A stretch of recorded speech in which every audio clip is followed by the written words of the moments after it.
Evet arkadaşlar, tekrardan hoş geldiniz. 2 saat boyunca birlikteyiz ve CSSP global anlamda bilgi güvenliği ve siber güvenlik alanında altın standart ifade ettiğimiz CSSP'ye hedeflerken önümüzde bizi ne bekliyor? Veya CSSP sertifikasyonunu nasıl elde ederiz? Bunu konuşacağız. Neden buradayız? Çok fazla soru geliyor demiştik. Ve o sorular genellikle CSSP ne ve temel anlamda CSSP nasıl alırız bu sertifikasyonu? Bu bağlamda sorular geliyor. Ve CSSP birçok farklı sertifikasyon süreciyle karıştırılıyor. Yani mesela farklı vendorların işte Security Plus gibi, EC Conceal'in CEH gibi ya da farklı vendorlar ki onlar da çok kıymetli vendorlar. Bu konuda sertifikasyon kuruluşları. Ama ISC2'yu buradan ayıran şey ne? Sınav tekniği mi, sınav soru çözüm şekli mi ve içerikte ne var? Bunları bir konuşacağız. Yaklaşık bir 20 dakika, 30 dakika. Devamında da 1-1,5 saatte soru çözeceğiz. Yani yaklaşık bir 15 tane soru hazırladım ve bu sorularda genellikle işte 8 tane farklı alandan oluşuyor CSSP. Her alandan en az bir tane minimum seçerek geldim karşınıza. Bir kısmından 2 tane, bir kısmından bir tane olacak şekilde toplam 15 tane galiba tek bir domainden bir tane geri kalan hepsinden 2'şer tane olmak üzere sorularla geldim. Orada nasıl yaklaşacağız buna birlikte göreceğiz. Ve tabii sizden soru çözüm esnasında sorunuz olursa alabilirim. Hiç problem değil. En son webinar yani söyleşimiz bittiğinde size de fırsat vereceğim. Ve tabii biz bu CSSP eğitimini yapıyoruz düzenli bir şekilde. Önümüzdeki Ekim ayında da eğitimimiz var 5 günlük. Ve bu eğitimleri de biz hafta içi gündüz yapıyoruz. Yani örnek 9.30'da başlıyoruz, 4.30'da bitiriyoruz. Bununla ilgili de en son bir bilgi vereceğim ve bugünü kapatacağız. Aklınızda olan tüm soruları cevaplamaya çalışacağım. Eğer benim anlatım esnasında özellikle ilk bölümde CSSP anlattığımda soru çözmeye geçmeden bir boşluk vereceğiz. Orada sizden soruları alacağım, onları cevaplayacağım. Daha sonra soru çözümü yapacağız. Onun da devamında sorularla ilgili veya yaklaşımla alakalı, sınavla ilgili, sınav öncesiyle ilgili gene kafanıza takılan bir şey varsa onu alacağız, onu cevaplayacağız. Günün sonunda da eksik bir şey kalmamasını sağlamaya çalışacağız arkadaşlar. Şimdi ben ISC2 tarafında sadece CSSP değil, CCSP, SSCP, CC gibi eğitimleri vermeye yetkili ve bu konuda yetkili eğitmenlik belgesi de almış. Sadece sertifikasyon değil, bunların sertifikasyonuna sahip olmak değil, bunun yetkili eğitmenlik belgesini de almış bir kişiyim açıkçası. CSSP sertifikası alalı benim 6-7 sene oldu neredeyse. 7 senedir de açıkçası aktif bir şekilde CSSP dönüşüm ve değişim süreçlerini takip ediyorum. Eğitimlerini yapıyorum ve birçok kişi özellikle Türkiye'deki yabancı tarafta da eğitimler yaptım farklı ülkelerde. Özellikle Türkiye'de birçok CSSP hani sahibi olmuş öğrencim de var. Onları da söylemek isterim. Şimdi neler yapacağız burada? Işık Üniversitesi ISC2'nun akademik partneri. Bunu da ifade edelim. Bu da çok önemli bir bilgi. Akademik partneri arkadaşlar. Şöyle lazer pointer'ımı da alayım da oradan da şey yapabilirsiniz. Bazı noktaları işaret etmek isteyeceğim. Bana özellikle Işık Üniversitesi mail adresinden, Barış Ektaş P4Sec mail adresinden, ISC2 Instructor mail adresinden, LinkedIn üstünden ulaşabilirsiniz. Işık Üniversitesi Siber Güvenlik Yüksek Lisans Programı'nın e, direktörlüğünü yapıyorum, yönetimini yapıyorum. İşte mülakat süreci, alımı, genellikle butik bir yüksek lisans programıdır ve bu dönem 8 öğrenci kabul ettik. Bunlardan 5'i tezli, 3'ü tezsiz siber güvenlik. Geçtiğimiz dönem 5 kişi mezun ettik. Bir tane de artı 3 ay gecikmeli olacak. 6 kişi mezun ettik diyebiliriz. Yani tez ve YÖK Tez Merkezi'nde görebilirsiniz. Önümüzdeki günlerde orada da çıkacak. Ve birçok akademik çalışma yapıyoruz. Yani SOC tarafında akademik çalışmalarımız var. Çünkü sektörün ihtiyacı olan risk yönetimiyle ilgili var, kriptolojiyle alakalı var, anahtar yönetimiyle alakalı, işte bulut bilişim güvenliği, network güvenliği, güvenli yazılım geliştirme gibi birçok alanda hem derslerimiz mevcut hem onlarla ilgili akademik çalışmalar yapıyoruz. Şimdi yavaş yavaş ilerleyelim arkadaşlar. Kendimi hızlıca tanıtacağım. Birçok arkadaşınız tanıyordur veya azınız bilmiyorum. Hani bu alanda özellikle ISC2 değil, ISACA, CompTIA, EC Council ve PCB diyelim. Hani siber ve bilgi güvenliğinin odaklandığı vendorlar tarafından birçok alanda sertifikasyonlarım var. Bunları aktif olarak kullanıyorum. Aktif olarak hem iş hayatımda yaptığım danışmanlıklarda, verdiğim eğitimlerde hem ulusal hem uluslararası danışmanlıklar yapıyorum. Bunun içerisinde banka olabiliyor, bunun içerisinde otomotiv sektörü olabiliyor. Sadece tuttuğum, elde ettiğim şey eğitim vermek, hocalık yapmak, akademik çalışma yapmak değil. Sektörden gelen bir kişi olarak özellikle siber güvenlik ve bilgi güvenliği domaininde danışmanlıklarda yapıyoruz tabii ki. Onun dışında yetkili eğitmenlik belgelerim sadece ISC2'da değil, ISACA'da, işte Cisco'da, CompTIA'da da mevcut. EC Council'de de mevcut, PCB'de de mevcut. Yani ben sadece sertifikayı alayım, kenara tutayım diyen bir kişi değilim. Hiçbir zaman da öyle olmadım. Aksine o sertifikanın özünü anlayıp hepsinin yaklaşımı farklı. Çünkü ISACA ile ISC2 çok farklı yaklaşım. PCB ile AC Council de çok farklı, CompTIA da çok farklı. Onların özünü anlamak gerekiyor. Hepsini harmanlayınca çok farklı düşünebiliyorsunuz, evet. Yani mesela bir CSSP'nin yanına SIS'im alan bir bilgi güvenliği yöneticisi veya direktörü farklı düşünüyor tabii ki. Yani tek başına CSSP olaya daha çok biraz daha teknik tabii ki CISO bakış açısıyla ama detayında teknik yatıyor CSSP'nin. Ona vakıf olmamız yatıyor. SİS'imde işte olay müdahale süreçleri dışında çok fazla hani GRC dışında fazla bir teknik bir konu yok.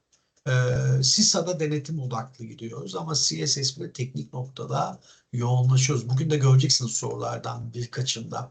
Hani soru şekillerini size yansıtınca hani aslında sizin neyi beklediğini göreceksiniz ve almanız gereken eğitimin yani şimdi kişi normalde bu sertifikasyona diyelim ki 100 kişi var elimizde. Bunlardan bir 100 kişilik bir popülasyonda 50 kişiyi örneklemde şey alalım. Eğitim almadan sınava girsin. Öteki 50 kişi de eğitim alsın. Doğru bir eğitim alsın ve sınava girsin. Şöyle bir kabaca yani bu benim kendimin yaptığı hani bir akademik çalışmam yok bununla ilgili. Ama yaptığım tespitlerde şunu gördüm. Yani eğitim aldıktan sonra kişinin o sınava hazırlanma süresini gerçekten neredeyse belki daha fazla %50 oranında kısaltabiliyoruz. Yani bir kişi 3 sene çalışması gerekiyorsa 1,5 sene, 2 sene çalışması gerekiyorsa 1 sene ya da 6 ay çalışması gerekiyorsa 3 aya düşürüyoruz kabaca. Böyle bir şey paylaşabilirim. Tabii ki artı geçme oranını kişi %30 geçme oranındaysa o sınava eğitime girmeden önce onu da yani çok olası bir şekilde hani o da bir tahminsel söylüyorum. Çünkü eğitimi aldığım kişinin yetkinliğini biliyorum. Onun eğitimden sonra belli bir çalışma düzeninden sonra geçip geçmediğini takip ettiğimiz için o da neredeyse tabii bu makas gerçekten çok iyi olan bir kişi, uzun yıllar tecrübesi olan ve bu CSS1 daha önce çalışmış bir kişi. Zaten belki %60-65 bandında geliyor eğitime ve o çok çok daha rahat bir şekilde sınavdan geçmesine sebep oluyoruz. Ya da çok az hazır geliyor eğitime. En azından 8 domain ne, içeriğinde ne var, iyi bir not almayla hangi alanlara yoğunlaşması gerektiğini, hangi alanların sınav kapsamında çok gerekli olmadığını anlıyor ve süre kısaltımı yapıyoruz ve o kişi %30 bandında geçiyorsa yani %60 bandına çıktığını tahmin ediyoruz. Yine tırnak içerisinde söyleyeyim. Bu tarz bir akademik işte popülasyondan denekleri aldık. İşte bir istatistiksel bir çalışma yaptık. Bunu da görselle, grafiklerle yansıttık. Öyle bir çalışmam yok. Tamamıyla bireysel kanaatimi söylüyorum. Tabii kendim akademik çalışmalarım yoğun bir şekilde devam ediyor. Yani akademik anlamda demin bahsettiğim konularda sektörün ihtiyacı olan, akademinin buna destek olması gereken birçok alanda, yani network'ten tutun da güvenli yazılım geliştirmeye kadar, yani bir GRC tarafından tutun da işte bir kriptoloji ile alakalı anahtar yönetim sistemine kadar, yani ya da bir otantikasyon protokolünden tutun da bir otorizasyon protokollerine kadar birçok alanda SOC'den tutun da işte güven yazılım geliştirmedeki o CI/CD pipeline süreçinin otomasyonuna kadar birçok alanda farklı çalışmalar yapıyoruz. Bu çalışmalarda işte IEEE seviyede, Springer seviyede, ACM gibi çok böyle üst düzey işte top journal dediğimiz, yani en iyi seviyede dergilerde yayınlanıyor. Bu dönemde bunu yaşadık. Siber güvenlik yüksek lisans programındaki öğrencilerle bahsediyorum. Yani bilgisayar mühendisi, yazılım mühendisleri onlar zaten. Ama siber güvenlik programı sadece bir yüksek lisans yapmak değil, aynı zamanda sektöre bir şey katmak amacını gerçekleştirdiğimizden bahsediyorum. Şimdi gelelim CSSP'ye. Yani CSSP bir kere vendor neutral dediğimiz, yani herhangi bir, mesela birçok teknoloji markası var değil mi? İşte Cisco gibi, Huawei gibi, işte HP gibi, Aruba gibi vesaire. Bu markaların spesifik bir arayüz konfigürasyonu ile ilgili bir soru çıkmaz CSSP'de. Ama mesela EC Council'de girdiğiniz sınavlarda belli başlı vendorlarla ilgili arayüzler görürsünüz eğitimlerin içerisinde. Ama mesela ISC2'da böyle bir şey yoktur. Bu çok önemli bir konu. Yani aldığınız oradaki jargon ve bilgi, knowledge diyoruz biz ona. O knowledge'ı herhangi bir teknoloji üstünde uygulayabilirsiniz.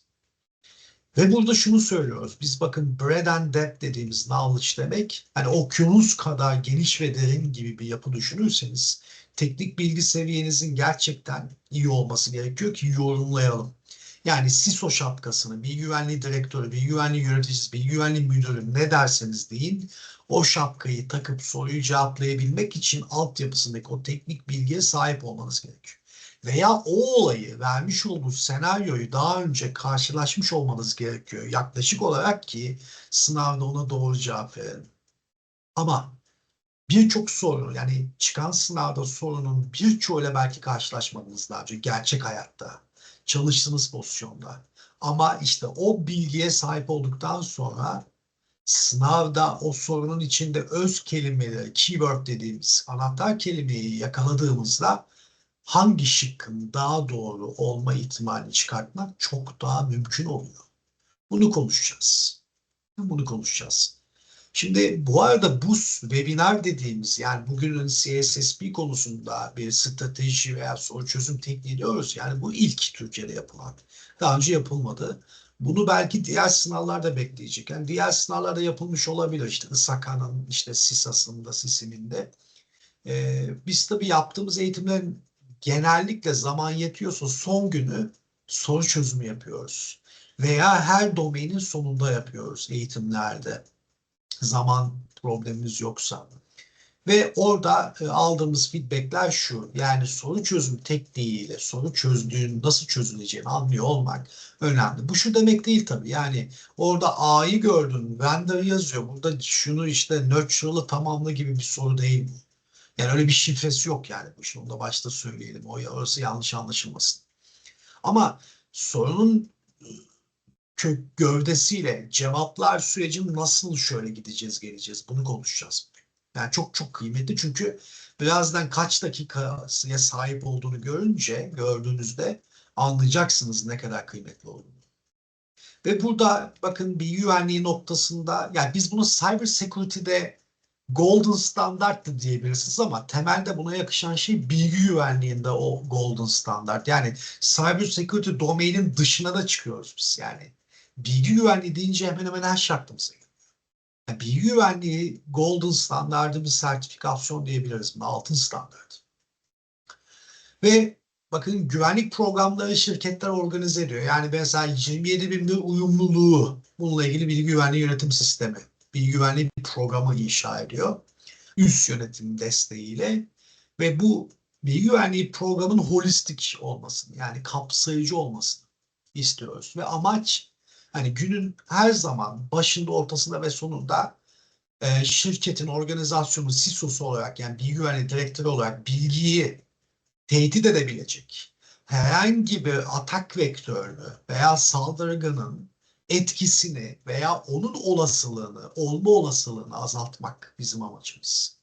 Yani biz normal şartlarda riskin tanımında etki çarpı olasılık diye tanımlıyoruz. Ya etki ya olasılığı azaltmak. Olasılığı azaltmanın yöntemi de neydi? Olasılık nasıl tanımlıyoruz biz? Belirsizlik göstergesi, ama bu da tehdit ajanının bir zafiyeti, varlık üstünde bulunan zafiyeti exploit edebilme, yani sömürebilme yeteneğiyle alakalı bir şey. O zaman ben tehdit ajanını veya o asetin sahibi, yani varlığın zafiyetini azaltırsam olasılığı düşürmüş olacağım. İşte bakın, CSSP'de bir bilgi güvenliği programı da yönetim sistemi de aslında esasında yapmasını istediğimiz şey oradaki riski azaltmak, riski yönetebilmek. Riski azaltmak tek bir yöntem değil. Riski transfer edebilirsin. İşte azaltabilirsin. Riskten sakınabilirsin. Yani o iş sahasından çekilirsin. Mesela CSSP sınavına gireceksin 3 ay sonra. Ki bu eğitimin içerisinde, yani bu ay içerisinde, önümüzdeki ay içerisinde sınava girecekler de var, biliyorum. Onlara da bol şans şimdiden. Şimdi burada şunu söyleyeceğiz açıkçası. Yani etki çarpı olasılık riskti ve riski tanımlıyoruz şimdi. 3 ay sonra sınava gireceksin ve CSSP'den başarısız olma riskin var, değil mi? Bu bir risk. O zaman bunun için ne yapıyoruz biz? Avoidance yaptığımda, sakındığımda bu sınava girmiyorum.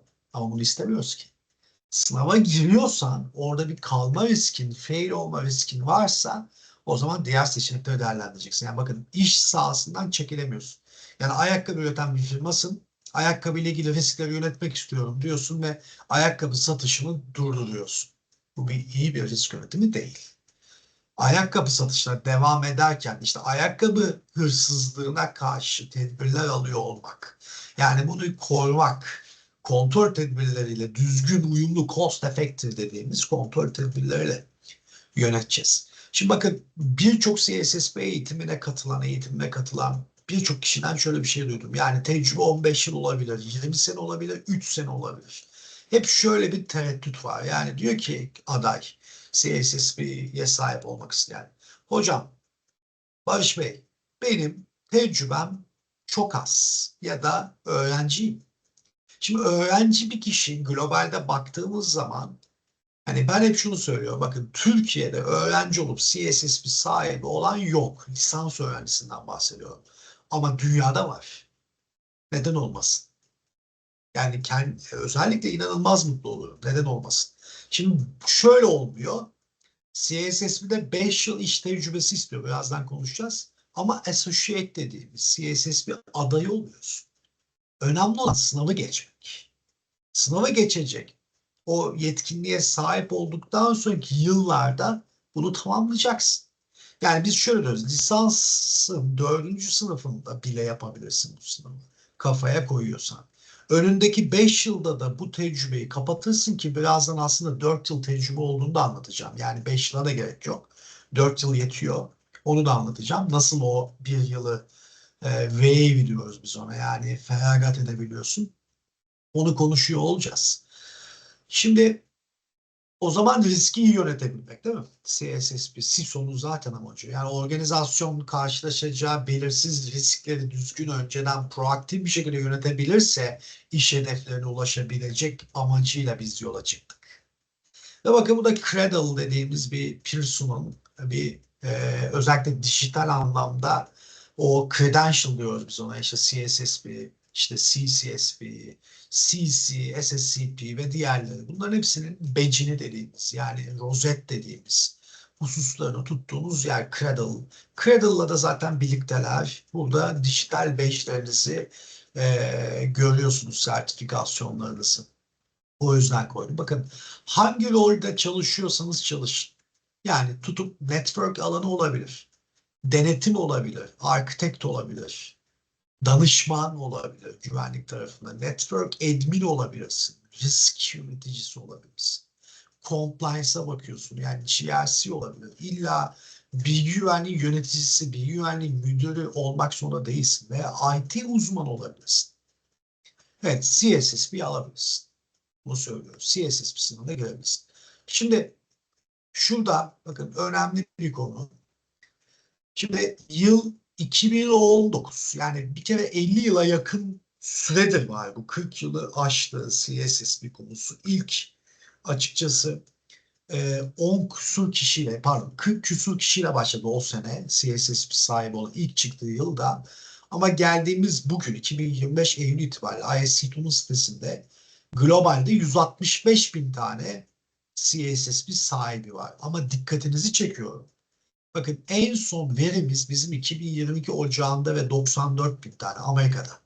Amerika'daki 94 bin şu an 100 bin gibi yaklaşık düşünürseniz 2022 datası var çünkü en son. Ondan sonra bu şekilde açıklamadılar bunu.